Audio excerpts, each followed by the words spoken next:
As pessoas nos subestimam e sempre acham que por sermos pessoas boas, podem fazer o que quiser com a gente.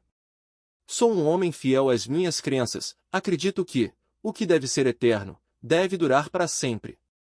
Mas essa minha visão mudou, a partir do meu aniversário, onde pude perceber que as piores decepções sempre vêm das pessoas mais próximas.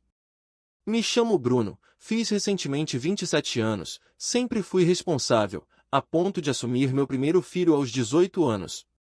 Minha vida é uma correria, trabalho de 7 da manhã às 17 como empregado em uma empreiteira de uma refinaria, e após, faço algumas entregas, nesses apps de refeição, até por volta de umas 22 horas, porque ainda dá tempo de pegar meu menino e brincar com ele um pouco.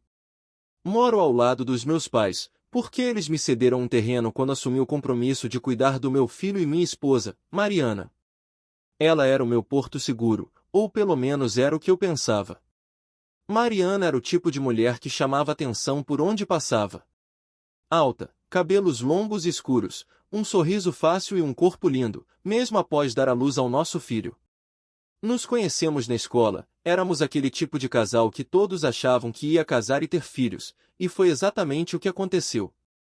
Mas, depois do nosso filho, as coisas mudaram. Não que o amor tivesse acabado, mas a rotina tinha se instalado de uma maneira que, sei lá, parecia que a gente vivia mais como amigos, como irmãos, do que como marido e mulher. Para piorar, meu irmão mais novo, o Benício, resolveu dar uma pausa na vida e veio morar com meus pais por um tempo. Digamos que o Benício sempre foi o galã da família, aquele que nunca levou nada a sério, vivia pulando de galho em galho, e isso me irritava profundamente. Não que eu quisesse que ele fosse como eu, mas um pouco de juízo não faria mal a ninguém, sabe? O problema começou de forma sutil, como um vírus silencioso que vai tomando conta do sistema. Mariana, por não trabalhar, passava a maior parte do tempo em casa cuidando do nosso filho. E como o calor aqui no Rio é de matar, ela vivia de shortinho e camiseta, às vezes até só de sutiã. Coisas que, para mim, eram normais dentro de casa, afinal, era dentro da nossa casa. Certo dia, cheguei em casa mais cedo do trabalho e peguei o Benício me encarando de um jeito estranho, como se tivesse visto um fantasma. Ele disfarçou, claro, mas eu senti que tinha alguma coisa errada. Depois disso, comecei a prestar mais atenção e percebi olhares, sorrisos amarelos, um clima estranho no ar. Tentei ignorar, mas a pulga atrás da orelha já tinha feito morada. A situação piorou quando, em um fim de semana, prometi a Mariana que iríamos levar nosso filho a um parque, porém, precisei fazer uma entrega em Niterói. Enquanto eu estava preso no trânsito da ponte Rio-Niterói, meu celular tocou. Era Mariana. Oi, amor. Tudo bem? Perguntei, tentando disfarçar o cansaço. Oi, Bruno. Tá tudo bem, sim. Só queria saber que horas você volta. Olha, como sempre, a ponte está agarrada. Creio que entre 6 e 8 horas consigo chegar. A dinâmica está ótima e não pude deixar de aceitar essa entrega. Por quê? Por nada.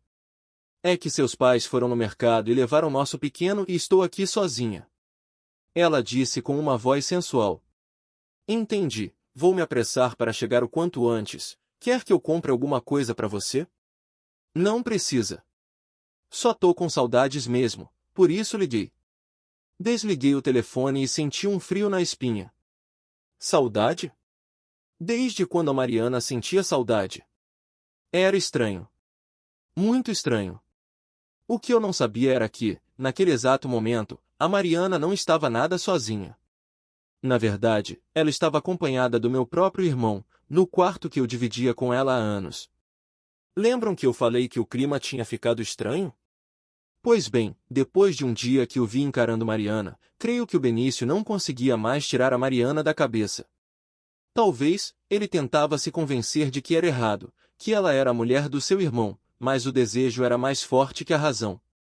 E a Mariana, bom, ela também não era de ferro e eu sempre estava ausente.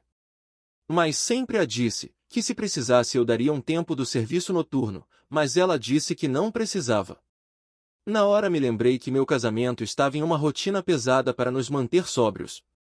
No começo, ela se esquivava das investidas do Benício. Afinal, Ele era o irmão mais novo do Bruno, era errado, era moralmente condenável. Mas, com o passar dos dias, os olhares se tornaram mais intensos, os toques acidentais mais frequentes, e o clima entre eles ficou quase palpável. A Mariana, sentindo-se desejada pelo cunhado, passou a se arrumar mais, a usar roupas mais justas, a provocar sem pudor. Ela sabia que estava brincando com fogo, mas a adrenalina de ser desejada, de ter um homem aos seus pés, era intoxicante.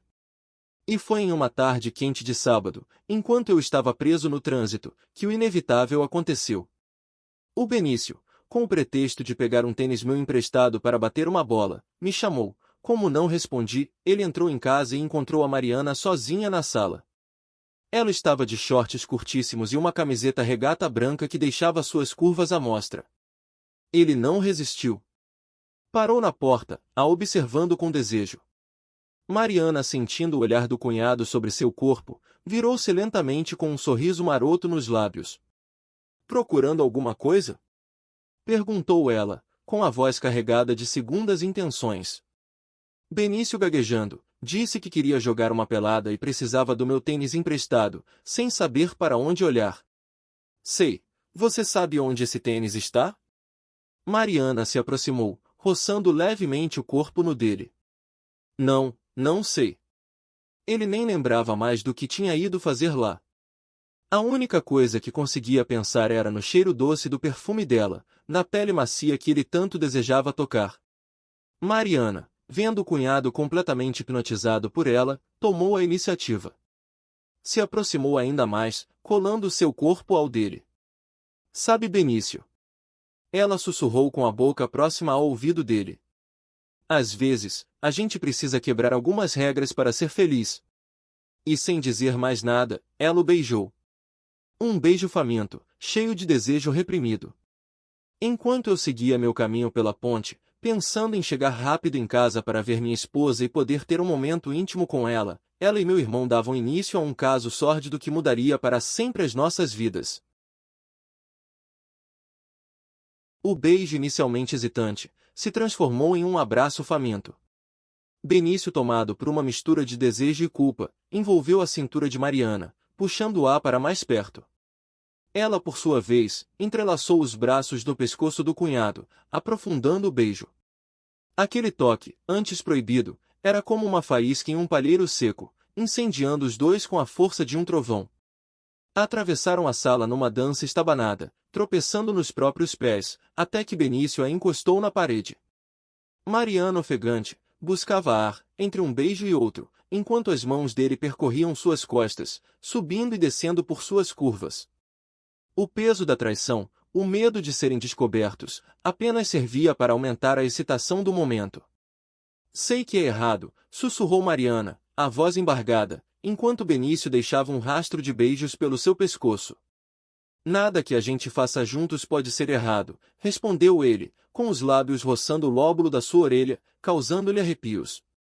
Nesse momento, um barulho vindo da casa dos meus pais fez com que a realidade os atingisse como um balde de água fria. Mariana se afastou, com o coração batendo forte no peito. A culpa e o medo a invadiam, mas também uma dose assustadora de excitação a agitava.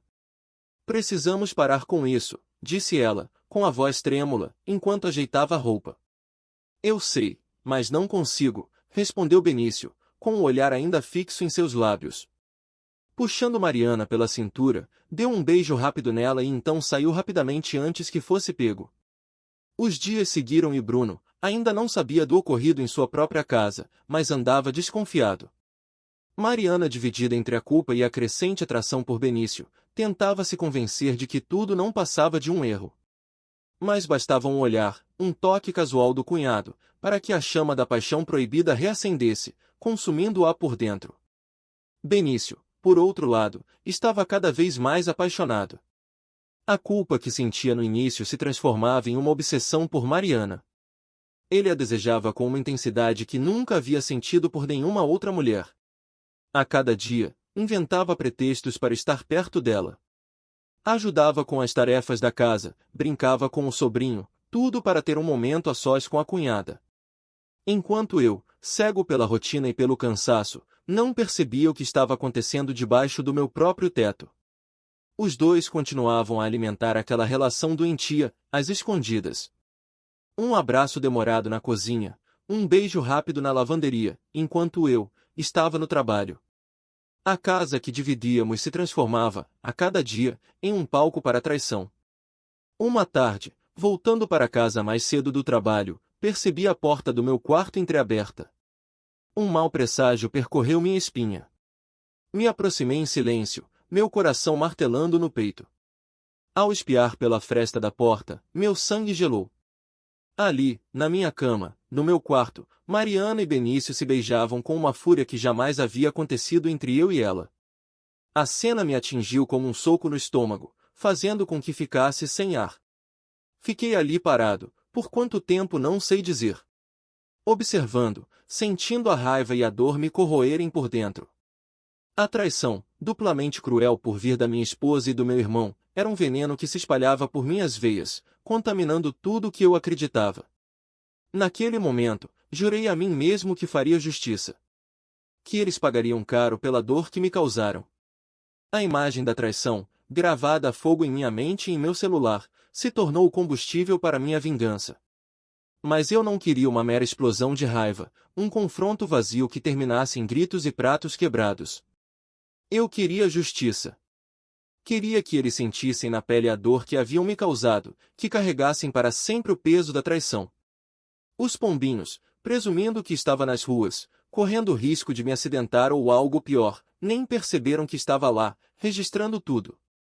Naquele início de noite, enquanto se divertiam prazerosamente na minha cama, isso mesmo, na minha cama, comecei a arquitetar os passos do meu plano.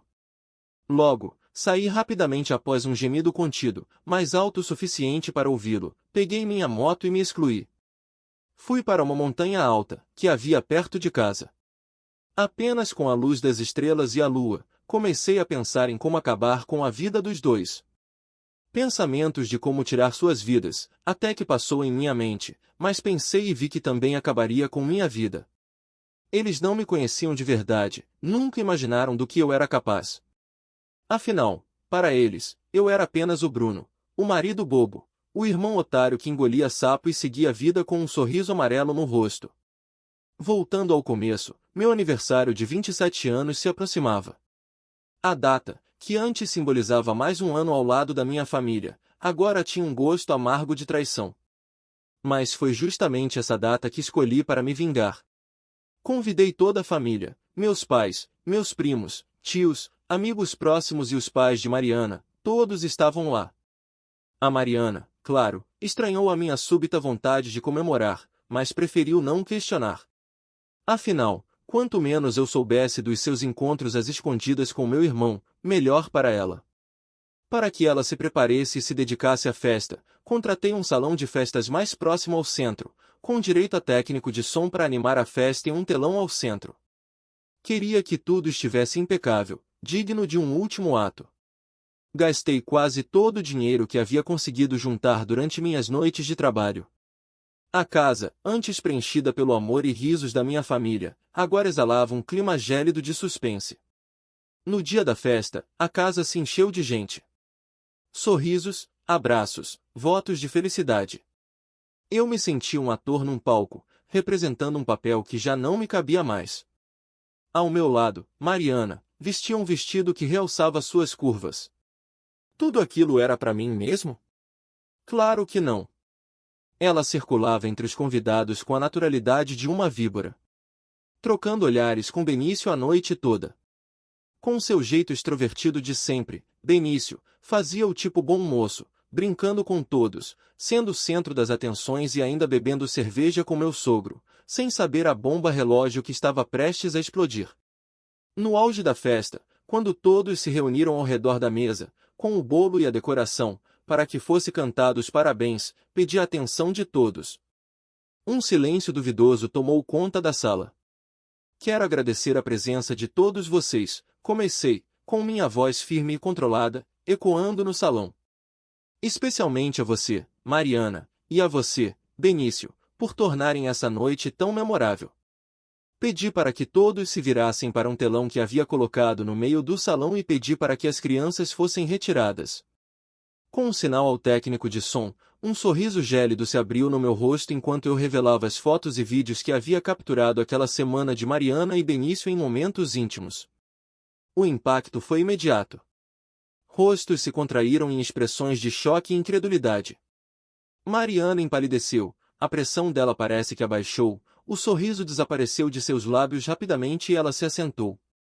Benício, pego de surpresa, alternou o olhar entre mim e as fotos, tentando em vão encontrar uma explicação plausível, uma rota de fuga. Pensei que seria justo celebrar meu aniversário com a verdade, já que o para sempre que um dia juramos, se perdeu em algum lugar entre a mentira e a traição. Disse a Mariana. Enquanto os murmúrios incrédulos tomavam conta do ambiente, coloquei em cima da mesa, ao lado do bolo, um envelope pardo. Agora, com o envelope em mãos, o levantei e disse: isso aqui, Mariana, são os papéis do divórcio. Considero que você está aproveitando o suficiente a festa que fiz especialmente para você e Benício. Minha voz, embora calma, cortava o silêncio como uma lâmina afiada. A cada palavra proferida, eu sentia o peso da traição saindo de meus ombros, sendo substituído por uma sensação estranha de liberdade. Naquele momento, em meio ao caos que eu mesmo havia orquestrado, meus olhos cruzaram com os de uma mulher, Alice, a advogada que me ajudou a elaborar cada passo da minha vingança, me olhava com uma mistura de admiração e respeito. Ela foi a única que viu em mim, por trás da máscara de marido traído, a força de um homem disposto a lutar por sua dignidade. Enquanto Mariana e Benício enfrentavam a fúria dos seus pais e a decepção dos meus, chamei a atenção de todos e pedi para que o técnico de som soltasse os parabéns, em um tom único de deboche e sarcasmo e disse: esses parabéns vão especialmente para os pombinhos Mariana e Benício. Com essas palavras, coloquei o envelope nas mãos de Mariana e ao som de parabéns para você, saí do salão, em direção à salinha em que estava meu filho, sem olhar para trás. Dei um beijo nele, e disse que o amava e que tudo iria ficar bem. Falei que iria viajar e saí em direção à minha moto. Sabe a Alice, a advogada que cuidou do meu caso? Ao sair do salão, ela estava me esperando ao lado da minha moto com nossos capacetes na mão. Mas por quê? Eu te explico. Durante as semanas que estávamos cuidando da papelada, ela me confidencializou que só estava me ajudando porque ela também havia se decepcionado com um namorado, que fazia várias juras de amor, mas que no final das contas, preferiu atrair com sua melhor amiga e a deixou sem olhar para trás. E me via como inspiração. No nosso último encontro, já com a papelada pronta, era um entardecer quente, ela estava deslumbrante com um vestido rodado de alcinha que me deixou louco, mas não poderia tentar nada, pois ela era minha advogada, a não ser que ela me desse abertura para tal. Em um olhar cruzado, ela percebeu que estava olhando para seu decote e suava de vontade de chegar perto dela. Foi aí que ela se aproximou lentamente e disse que, quando tudo isso acabasse, ela queria me conhecer melhor. Naquele momento, não consegui resistir e a possuí ali mesmo, em seu escritório em meio a toda aquela papelada. Passados alguns meses, deixando tudo para trás, posso dizer que, Alice e eu, seguimos firmes, agora morando em outro estado. Pedi demissão da empreiteira que trabalhava, me especializei na área que sou formado, administração e hoje trabalho para uma empresa de transportes de médio porte, com um salário bem melhor, sem precisar de correr riscos à noite trabalhando. Minha vida seguiu, estou me preparando para meu casamento com Alice e a chegada de nossa filha. Alice está grávida de 7 meses. Quanto a Mariana e Benício, não os vi mais, sei que estão juntos, morando em outro país. Eles foram embora porque as coisas aqui não ficaram fáceis para eles após descobrir a gravidez de Mariana. Fiquei sabendo porque meu filho está com eles, preferiu deixar ir para um futuro melhor para ele. Tenho planos de o visitar no próximo ano. Creio que não precisava me vingar, apenas seguir em frente, mas, por mais que ela deixou marcas profundas em mim, foi como um fardo que foi retirado de meus ombros. Se não a houvesse feito, não teria conhecido Alice. Às vezes precisamos de uma experiência ruim para despertar nossas vidas. É como uma virada de chave, sabe? Se não houvesse acontecido a traição, talvez estaria em um casamento triste, rançoso, cheio de brigas. E como estaria meu filho hoje? Com pais brigando o tempo todo, um pai ausente que viveria no trabalho, evitando chegar em casa para não discutir com a mulher todo dia? Não sei. Creio que as coisas acontecem da forma que tem que acontecer, nada além disso.